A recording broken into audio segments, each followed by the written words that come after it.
Please help me to reach 2,000 subscribers. I never imagined I'd be the kind of man to tell this story. I always thought of myself as steady, calm, someone who kept to the shadows, avoided drama. I wasn't the loud type. I didn't crave attention. I just wanted a life filled with trust, loyalty, and love. That was all I ever asked for. Her name was Alora. Stunning, magnetic, a woman who could command a room without saying a word. She had a confidence that drew people in, especially men. I first met her at a friend's engagement party.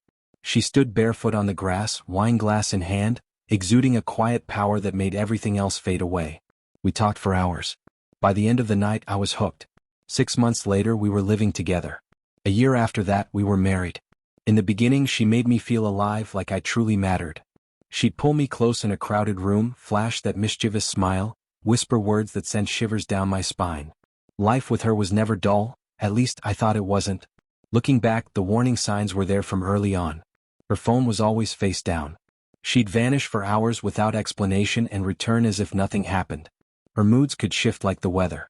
And whenever I asked the simplest questions, she'd twist them, making me feel like I was the controlling one. I gave her space, probably too much. Everything changed one ordinary Wednesday. She came home late, her hair perfect, her perfume lingering, eyes slightly glazed, like she'd been drinking. I was waiting in the kitchen, silent.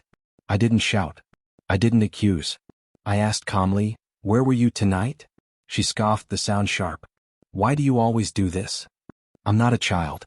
"You don't owe me permission," I said quietly. "But we're married. I think I deserve honesty when you disappear for 6 hours without a word." She rolled her eyes. "God, you're so insecure." "I was out with friends. Do I need your permission now?" "No," I replied, still calm. "You don't need permission. You just owe me truth." And then she laughed. A slow, cruel laugh. "I sleep with whoever I want," she said, venom dripping from every word. "What are you going to do about it?" "Leave." She expected a meltdown. Anger. Tears. Something explosive. But I didn't give her what she wanted. I just stared. And in that moment, I wasn't looking at my wife anymore. I was staring at a stranger wearing her face. I didn't respond. I got up, walked past her, went to the guest bedroom and locked the door. She knocked once, laughed again. "Go ahead. Be dramatic." I didn't answer.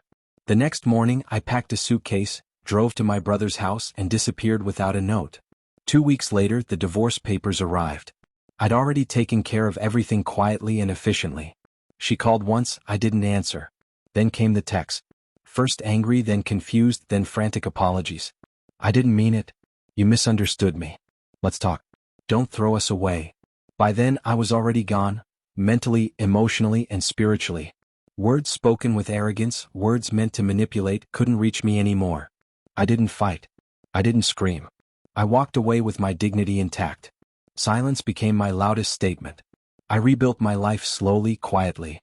A cabin in the mountains, remote work, time to rediscover myself. Nights were lonely at first, but eventually I felt something I hadn't in years. Peace, freedom, self-respect. People often ask, "Don't you regret not fighting for her?" But love isn't meant to be a battlefield. It isn't about testing limits or seeing how far someone can push you. Love should feel safe. And the day she dared me to explode, flaunted her betrayals, and waited for my reaction, I realized the truth. She thought my silence was weakness, but it was the strength of walking away. That quiet, deliberate absence spoke louder than any words she could have ever said. Please help me to reach 2,000 subscribers.